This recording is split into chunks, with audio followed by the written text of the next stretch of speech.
Well, in the home where I grew up, faith was not something that was talked about very much. My father was a professor of drama, my mother a playwright.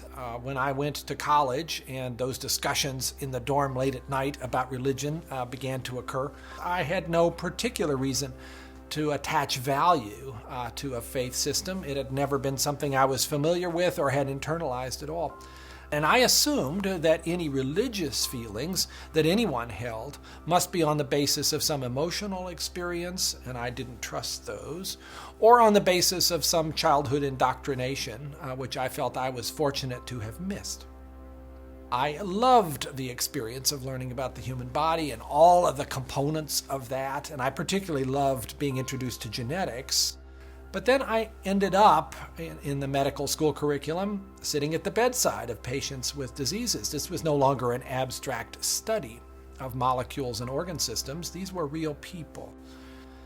And one afternoon, one of my patients, a wonderful elderly woman, much like a grandmother, who had very bad heart disease.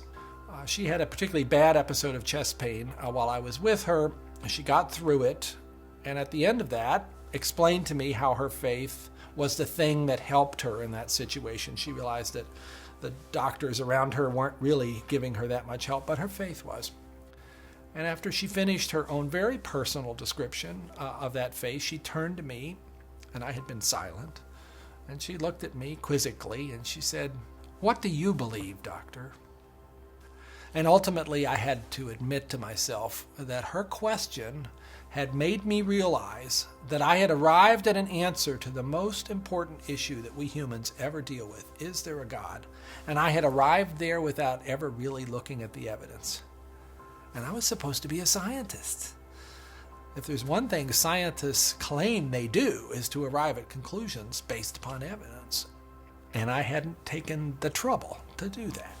I was greatly assisted by a pastor who lived down the road, who I went and asked about all this, and who gave me a copy of C.S. Lewis's wonderful book, Mere Christianity.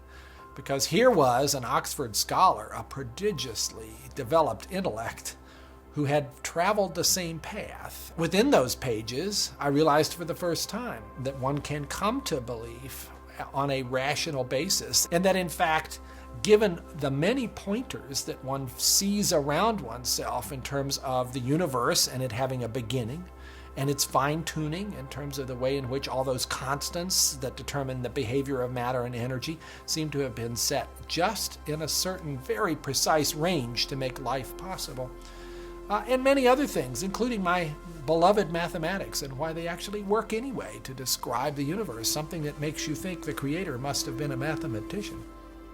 That brought me then to the person of Jesus Christ as a person who was historically extremely well documented. That was news to me. I thought Christ was as much myth as history, and I realized after reading more about it, this was a historical figure upon which we have a great deal of evidence for his existence and his teachings, and even his rising from the dead in a literal way.